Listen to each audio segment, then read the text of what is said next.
শান্তিনিকেতন থানায় বিক্ষোভ।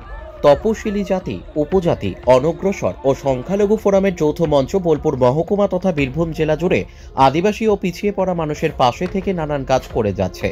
আদিবাসী মানুষের জমি বেদখল হওয়া, তাদের উপর নির্যাতন ও অবিচারের বিরুদ্ধে দীর্ঘদিন ধরে আন্দোলন করে আসছে। এমনকি তপশিলি জাতির জন্য হোস্টেল বন্ধ হওয়া ও সরকারি জমি বেদখল হয়ে যাওয়ার বিরুদ্ধেও লড়াই চালিয়ে যাচ্ছে। আর এতে এক শ্রেণীর দুর্নীতিগ্রস্ত মানুষ ও জমি মাফিয়াদের কারবারে ব্যাঘাত ঘটায় যৌথ মঞ্চের নেতা মাননীয় বৈদ্যনাথ সাহার নামে শান্তিনিকেতন থানায় মিথ্যে মামলা করা হয়েছে। তার নামে শ্লীলতাহানি সহ হুমকির অভিযোগ আনা হয়েছে। এরই প্রতিবাদে আজ রবিবার দুপুরে যৌথ মঞ্চের পক্ষ থেকে ধিক্কার মিছিল করে শান্তিনিকেতন থানার সামনে বিক্ষোভ সমাবেশ করা হয়। সভা শেষে সঠিক তদন্তের মাধ্যমে ন্যায় বিচারের দাবি জানিয়ে একটি স্মারকলিপিও জমা দেন যৌথ মঞ্চের সদস্যরা। যৌথ মঞ্চের পক্ষ থেকে শিবু সোরেন বলেন, আমাদের সংগঠনের জেলা নেতৃত্বের নামে ভিত্তিহীন সাজানো মামলা দায়ের করে সংগঠনকে দুর্বল করার ষড়যন্ত্র করা হচ্ছে। সংগঠনকে ধ্বংস করার চক্রান্ত চলছে, কিন্তু সেটা জমির দালালরা করতে পারবে না। আমরা আদিবাসী ও পিছিয়ে পড়া মানুষের স্বার্থে লড়ছি এবং আগামী দিনেও লড়ে যাব। মিথ্যে মামলা করে আমাদের আন্দোলনকে আটকানো যাবে না। কাজী আমিরুল ইসলামের রিপোর্ট, এস নিউজ বাংলা। আমাদের আজকের যে কর্মসূচি ছিল এখানে শান্তিনিকেতন থানায়, এটা হচ্ছে SC ST OBC and minority joint ফোরামের পক্ষ থেকে আজকে থানায় ডেপুটেশন আমরা দিয়েছি। সেই ডেপুটেশনটা হলো, আপনারা জানেন যে আমাদের এই সংগঠন, এই SC ST OBC and minority joint ফোরামের যে কাজকর্ম সেটা হচ্ছে আদিবাসীদের পাশে থাকা, আদিবাসীদের সাথে থাকা, আদিবাসীদের উপর যে অত্যাচার, যে নিপীড়ন, নির্যাতন, শোষণ হয় তার প্রতিবাদ দীর্ঘদিন ধরে করে আসছে। এমনকি আদিবাসীদের যে সমস্ত জমি জোরপূর্বক তাদের জমি থেকে উচ্ছেদ করা হচ্ছে বা তাদের জমি বেদখল হয়ে যাচ্ছে, তার প্রতিবাদ করা এবং আদিবাসীদের সুবিচার, ন্যায় বিচার পাইয়ে দেওয়া, এটা আমাদের কর্মসূচি।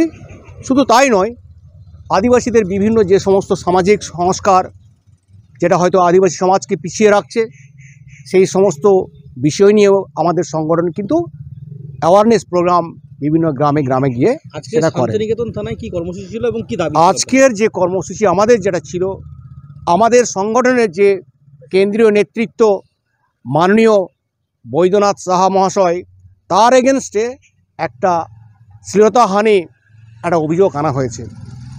আপনারা জানেন এবং কেস করা হয়েছে যে এখানে বনডাঙ্গাতে আমাদের আদিবাসী মহিলা সুমতি মুর্মুর একটা জমি বেদখল হয়ে যাচ্ছিল এবং সেখানে জোরপূর্বক কিছু মানুষ এবং কিছু জমির দালাল সেই জমিটাকে হাতিয়ে নিচ্ছিল এবং তারা বিক্রি করে দিয়েছিল।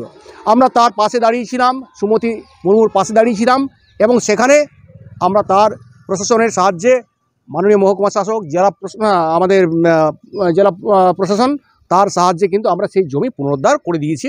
শ্রীমতী মুর্মুর যে জমি, এতে কিন্তু কিছু জমির দালালের একটা হাতে ঘা লাগে, তাদের স্বার্থে ঘা লাগে। ফলে তারা আমাদের সংগঠনটাকে দুর্বল করার জন্য, আমাদের এটাকে ছত্রভঙ্গ করার জন্য, ইউনিটিকে নষ্ট করার জন্য, এরা কি করলো যে আমাদের যে নেতৃত্ব বৈদ্যনাথ সাহার বিরুদ্ধে একটা অ্যালিগেশন আনে যে গত 15 তারিখ নাকি তাকে শ্লীলতাহানি করা হয়েছে রাত 9টায় এবং সেটা সেই প্রান্তিকের কোনো এক জায়গায়। আমাদের নেতৃত্ব যিনি বৈদ্যনাথ সাহা, তার 70 বয়স, যেটা একটা হাস্যকর, ভিত্তিহীন একটা ষড়যন্ত্র, এবং আমরা তার প্রতিবাদ আকারে আমরা এখানে একটা স্মারকলিপি জমা দিলাম যে এই ধরনের ভিত্তিহীন একটা অভিযোগ, ষড়যন্ত্রের মাধ্যমে আমাদের যে সংগঠন সেটাকে কিন্তু নষ্ট করার চেষ্টা হচ্ছে। এটা যেন এই ধরনের ষড়যন্ত্র, এই ধরনের মিথ্যা অভিযোগ যেন না হয় এবং আমাদের যে সংগঠন এটাকে যেন দুর্বল করে না তোলা হয়।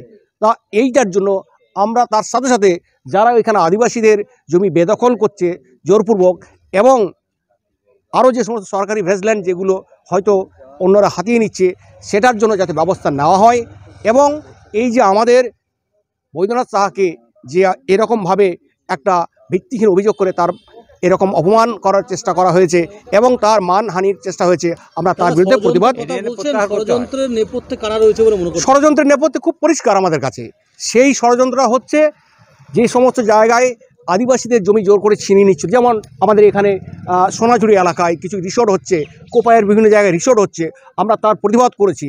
এবং ওই সমস্ত জায়গায় যে সমস্ত জমির দালালরা এই সমস্ত কাজকর্মগুলো করছেন তাদের হাতে ঘা লাগছে, ফলে সেই মহিলাকে নিয়ে সেই সমস্ত জমির দালালরা একটা কৌশল করে তাকে দিয়ে একটা সাজানো মামলা করিয়েছে, যাতে করে আমাদের দালালদের কোন প্ল্যাটফর্মে রয়েছে, তারা কারা মদত দিচ্ছে দালালদেরকে? দালাল এখন এই ধরনের কাজকর্মের ক্ষেত্রে আপনারা জানেন, হতে পারে, আমরা নিশ্চিত নয়, তবে সাধারণত যে সমস্ত আপনার রাজনৈতিক কিছু মদতপুষ্ট কিছু যারা দুষ্কৃতী তারা এই ধরনের তারা সমর্থন করে থাকে, ভূমিকা রয়েছে এখানে মেবি, তবে আমরা শিওর নই, তবে কিছু মদতপুষ্ট রাজনৈতিক মদতপুষ্ট কিছু